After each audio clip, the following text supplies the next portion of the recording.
1절에서 6절 이 말씀은 우리에게 시간과 공간적 배경을 제공하고 있습니다. 오늘 말씀이 설명하고 있는 디베료 황제의 때, 빌라도 총독의 때, 헤롯 안티파스의 때, 분봉합 빌립과 루사니아의 때, 안나스와 가야바가 대제사장이던 그 때에 하나님의 말씀이 광야로 임했습니다. 하나님의 말씀은 이사야서에 예언되어 있던 대로 광야에서 외치는 이의 소리가 된 세례자 요한에게로 임했습니다. 그는 오시는 분의 길을 예비할 자였습니다. 구약의 여러 선지자들의 전통에 따라서 소개된 요한은 하나님의 구원의 역사의 그 긴 대열의 끝에 하나님의 말씀을 받은 자로 서게 되었습니다. 요한에 대한 부르심은 구약의 세계를 넘어서, 구약의 시대를 넘어서 온 세상에 임하신 예수 그리스도를 통한 구원을 선포하기 위함이었습니다. 예수께서 우리에게 오심은 팔레스타인 변방의 한 지역에서 일어난 소수 민족에게 일어난 그 한 역사적인 사건을 넘어서서 전 우주적인 하나님의 구원의 계획을 우리에게 알려주고 있습니다. 그것을 누가복음 기자는 인간의 역사의 시대적 배경과 장소를 언급함으로써 여기서 강조하고 있는 것입니다. 오히려 누가복음 기자는 예수 사건의 본질적인 측면을 더 부각시키기 위해서 로마 제국과 유대의 분봉 왕들과 그리고 하나님의 뜻과는 너무도 멀리 있었던 유대의 지도자들의 그 시대를 언급하고 있는 것입니다. 이렇게 시간과 공간적 배경이 세팅이 되었습니다. 세상의 제국이 위세를 떨치고 있고 그들이 지배하고 있던 그 시대에 구약의 선지자들은 그 이름만이 희미하게 기억될 뿐 유대 민족이 겪고 있던 고통과는 하나님이 무관하게 느껴질 그때에 하나님의 말씀이 가라여 아무에게도 하나님의 말씀이 내리지 않았던 그때에 드디어 하나님의 말씀이 세례자 요한을 통해서 역사의 전면에 선포됩니다. 우리 모두는 우리가 살고 있는 이 역사적 시간 안에서 하나님의 부르심을 받은 사람들입니다. 우리가 사는 이 생의 삶은 세상의 제국의 힘 안에서 모든 것이 결정되어지는 것처럼 느껴집니다. 미국이 세계 최강의 대국이고 중국이 제2의 파워로 부상해서 미국과 어깨를 나란히 겨루려 하고 있고 중동의 정세는 불안하고 난민들이 대거 발생해서 이동하고 있고 유럽은 불확실한 미래에 대한 불안감으로 진통을 앓고 있고 한국은 세계 10위권 선진국의 반열에 올라섰으며 남북의 평화를 위한 역사적인 대화가 진행되고 있는 이 역사적인 순간에 바로 이때에 우리는 하나님으로부터 부름을 받은 사람들임을 기억해야 합니다. 세상 제국의 역사는 하나님과 관계없이 흘러가는 듯 보이지만 사실 하나님의 특별한 부르심을 받은 사람들을 하나님께서 세우셔서 하나님은 이 역사 안으로 들어오셨음을 우리는 기억해야 합니다. 수많은 선지자들의 그 예언들은 역사적 시간 안에서 바로 하나님의 때가 이르렀을 때 어김없이 이루어졌습니다. 하나님께서는 우리를 부르셔서 이 시대에 맞는 시대 정신을 가지고 하나님의 일을 우리 가운데 이뤄나갈 수 있도록 우리에게 능력을 주시는 분이십니다. 우리가 하나님의 부르심을 가지고 그 부르심에 응답해서 이 자리에 함께 있는 이유는 바로 이것 때문입니다. 우리가 살아가는 지금 이 시간 하나님의 일들은 우리에게 임하고 우리를 통해서 이 땅에 실현되어져 가는 것입니다. 역사적으로 과거에서 미래의 방향으로 흐르고 있는 그 시간을 크로노스의 시간이라고 하고 의미의 시간, 주관적인 시간은 카이로스라고 부릅니다. 믿음의 사건은 이 크로노스의 시간과 카이로스의 시간이 교차를 이루면서 만날 때 일어난다고 할 수 있습니다. 바로 하나님의 때가 이르면 역사적인 시간의 흐름 안에 의미로서의 역사인 하나님의 부르심이 일어나는 것입니다. 이것은 역사적인 사건인과 동시에 믿음의 사건입니다. 하나님의 뜻은, 하나님의 구원의 계획은 우리의 삶과 역사 안으로 침투해 들어오시는 것입니다. 우리가 알지 못하고 있는 사이에 때로는 우리가 미래의 불확실한 그 불안정성 때문에 두려워하고 불안에 떨 때에 때로는 우리가 어디로 가야 될지 알 수조차 없는 그 어두움에 빠진 것 같은 생각이 들 그때에 갑자기 이 세상에 나 혼자만 있는 것 같은 그런 깊은 고독감과 외로움 속에서 괴로워할 때, 수많은 무고한 생명들이 희생되는 사건 사고가 일어나서 우리 모두가 절망에 빠질 때, 비극적인 인간성의 끝을 보여주는 전쟁이 일어날 때,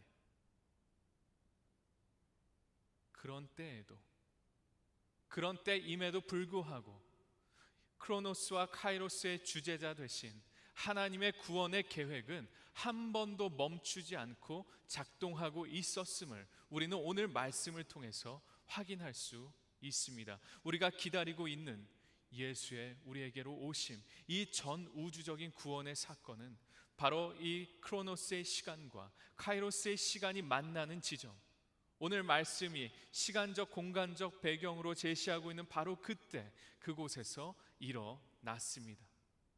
유럽, 아시아, 아프리카를 제패했던 로마 제국의 그때에, 이스라엘에게 하나님의 말씀이 임한 지 오래되었을 그때에, 국제적 정세가 휘몰아치듯 그들의 앞날을 희미하게 만들고 있었을 그때에, 오래전 구약의 선지자들이 부르심을 받아 예언하였던 그 말씀이 바로 그때에 비로소 현실이 되었습니다. 그것이 오늘 말씀에서 우리가 바라보고 있는 하나님의 때입니다. 예수 당시 팔레스타인 지역은 마치 태풍 앞에 촛불과도 같은 위태로운 정치적 소용돌이 속에 있었습니다. 당시 지중해를 중심으로 한 세계의 대륙을 정복했던 대로마 제국의 위세는 꺾일 줄을 몰랐습니다. 그들의 군사력은 모든 나라들을 두려움에 떨게 만들었습니다. 이 로마 제국에 대항한다는 것은 자멸하는 길임이 너무도 분명했습니다. 세상의 제국은 그렇게 하나님의 백성의 나라 이스라엘을 점령했습니다. 바벨론 제국에 의해 멸망되었던 뼈아픈 과거의 역사를 되풀이하고 있는 이 이스라엘 백성들의 마음은 매우 참담했을 것입니다. 이러한 시절은 이스라엘의 그 역사를 떠올리게 만듭니다. 이스라엘이 바벨론 제국에 멸망당했던 그 시절로 잠시 가보도록 하겠습니다. 그때에 이스라엘의 백성들은 자신들의 나라의 멸망을 겪으면서 전에 알지 못했던 새로운 하나님을 만나게 됩니다. 이스라엘 백성들이 조상들로부터 배운 하나님은 성전에 거하시는 하나님이었습니다. 그런데 하나님께서 거하시는 그 성전이 이방 민족의 군대에 의해서 약탈되고 파괴되어 버린 사건이 일어나고 말았습니다. 성전의 기물들이 약탈당했을 뿐만 아니라 이방인들로 인해서 부정해졌습니다. 이방 군대의 손에 하나님의 백성 이스라엘이 무너지고 말았습니다. 그리고 많은 사람들이 바벨론으로 포로로 잡혀가고 말았죠. 그들이 이해하고 있던 하나님 이해로는 도저히 그들은 그 상황을 받아들일 수가 없었을 것입니다. 하나님의 집, 그들 가운데 함께 거하시던 하나님을 상징하던 그 성전이 회파된 사건은 그들에게 절망을 안겨주었을 뿐만 아니라 그동안 그들이 가지고 있던 하나님의 이해로는 더 이상 그들의 하나님을 이해할 수 없는 상황이 되어버리고 만 것입니다. 아주 큰 일이 일어난 것이죠. 그때 하나님께서는 그들 중에 선지자들을 부르십니다. 엘리야, 엘리사, 예레미야, 다니엘과 같은 선지자들을 통해 하나님께서 그 백성 이스라엘을 버린 것이 아님을 깨닫게 해주셨습니다. 선지자들의 목소리는 매우 일관되었습니다. 너희가 가던 길을 돌이켜서 하나님께로 돌아오라. 지금 눈앞에 벌어지고 있는 일들이 끔찍하고 믿어지지 않더라도 하나님을 끝까지 신뢰하라. 바벨론의 포로로 잡혀간 이들은 험한 삶의 굴곡 가운데서 뼈저린 삶의 반성을 하게 됩니다. 이 모든 일들이 하나님께서 보내신 수많은 선지자들의 경고에도 불구하고 불순종의 길에서 돌이키지 않았던 자신들의 과오였음을 깨닫게 된 것입니다. 그리고 자신들의 이해에 끼워 맞춰진 좁은 하나님 이해를 변화시켜서 예루살렘 성전에만 계신 하나님이 아닌, 이스라엘 민족만을 위한 하나님이 아닌 온 민족과 온 세계의 하나님이라는 새로운 하나님 이해를 갖게 됩니다. 하나님은 예루살렘 성전으로 한정 지어진 그 좁은 공간 안에만 계시는 것이 아니라 세계 어디에나 계시고 모든 민족의 모든 것이 하나님의 것임을 깨닫게 됩니다. 선지자들은 이방의 땅에서 세계적인 제국의 왕들을 통해서 역사하고 계신 하나님을 깨닫게 됩니다. 그리고 그들 중에 계신, 그 바벨론 중에 계신 하나님을 깨닫게 됩니다. 한 세계의 역사가 막을 내리고 비참한 최후를 맞이했지만 그것은 또 다른 가능성의 문을 열어놓았습니다. 그들이 다 안다고 생각했던, 다 이해한다고 여겼던 이스라엘 하나님이 재발견된 것입니다. 하나님에 대한 새로운 이해는 그들의 눈을 넓혔을 뿐만 아니라 하나님을 더 잘 이해할 수 있는 계기를 그들에게 마련해 주었습니다. 하나님은 그 이전이나 바벨론의 그 시절이나 또는 오늘날에도 모두 동일하신 하나님이시지만 하나님에 대한 사람들의 이해는 변해왔고 또 계속 변해 가야 합니다. 우리가 하나님을 이해한다고 하는 그 순간이 어쩌면 하나님을 가장 이해하지 못할 때일 수 있습니다. 왜냐하면 하나님을 우리의 좁은 생각과 경험의 틀 안에 가두었을 때 우리가 하나님을 이해했다고 여기기 때문입니다. 그러나 그러한 하나님의 이해는 우리의 생각과 경험을 뛰어넘으시는 하나님의 무한하심을 과소평가하는 것입니다. 하나님을 이해한다고 생각했을 때 그때 우리는 우리 안에 비춰진, 우리가 보고 싶어하는 그런 하나님의 아주 일부의 모습과 마주하고 있진 않은지 생각해 보아야 합니다. 다시 말하면 보고 싶지 않은 모습은 보지 않고 본인이 원하는 하나님의 모습만을 취사 선택해서 이해하려고 할 수 있다는 말입니다.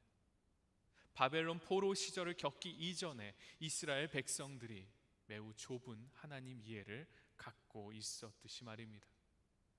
그렇게 되면 우리는 하나님에 대해서 크게 오해를 하게 될 수 있습니다. 우리가 하나님을 우리의 좁은 세계 속에 가둘 때 우리는 우리가 만들어낸 우리 안에 우상을 마주하게 될 수 있는 것입니다. 하나님은 우리의 경험의 세계 밖에 존재하시는 분이고 하나님은 우리의 이해의 영역 너머에 계신 분입니다. 우리는 우리에게 계시된 하나님의 모습을 통해서, 성경을 통해, 예수 그리스도를 통해, 교회의 역사를 통해, 그리고 선포되는 설교의 말씀을 통해서 하나님을 이해하게 됩니다. 그러나 우리가 아무리 뛰어난 능력을 가졌다고 하더라도 하나님의 모든 부분을 다 이해할 수는 없는 것입니다.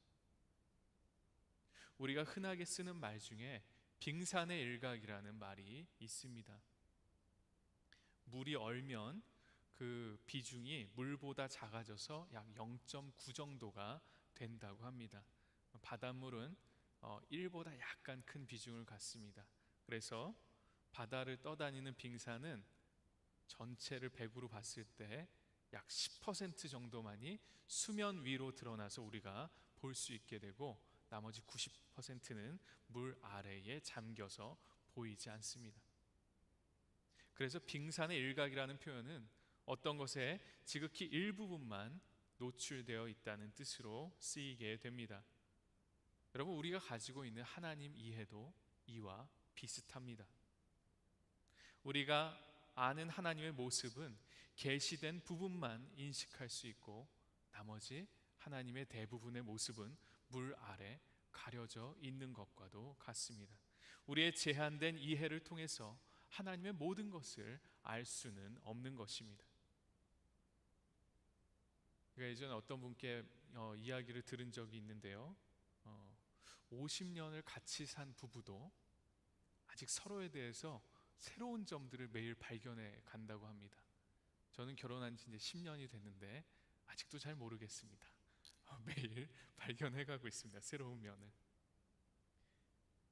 그렇기 때문에 우리는 신앙 안에서 하나님에 대해서 우리는 신중하고 겸손하게 열려 있어야 합니다. 마치 우리가 신앙을 다 안다는 듯이 내가 가진 하나님 이해가 남들이 가진 것보다 우월하다고 생각해서는 안 됩니다. 인생의 경험이 부족한 10대들은 아직 세상이 어떻게 돌아가는지를 잘 알지 못하기 때문에 세상에 대한 두려움이 적고 마치 세상을 다 아는 것처럼 이야기하지요. 그것은 젊음의 특권이기는 하지만 아직 배우고 경험해야 할 것들이 많이 남아 있는 것입니다. 마찬가지로 하나님을 다 아는 것처럼 이야기하는 사람들은 실상 하나님에 대해서 매우 조금만 알고 있는 경우가 많습니다. 하나님을 이해하면 할수록 우리는 하나님에 대해서 우리가 알 수 없는 것, 모르는 것이 더 많다는 것을 알기 때문에 겸손해질 수밖에 없는 것입니다. 여러분, 이것이 바로 하나님의 신비입니다. 하나님은 우리의 영역을 넘어선 신비의 영역에 계시기 때문입니다. 이 하나님의 신비가 우리의 삶 가운데로 들어왔습니다. 이러한 하나님의 신비가 우주적인 크로노스의 시간 안으로 들어왔습니다. 오늘 본문 말씀 2절입니다. 안나스와 가야바가 대제사장으로 있을 그때에 하나님의 말씀이 광야에 있는 사가랴의 아들 요한에게 내렸다.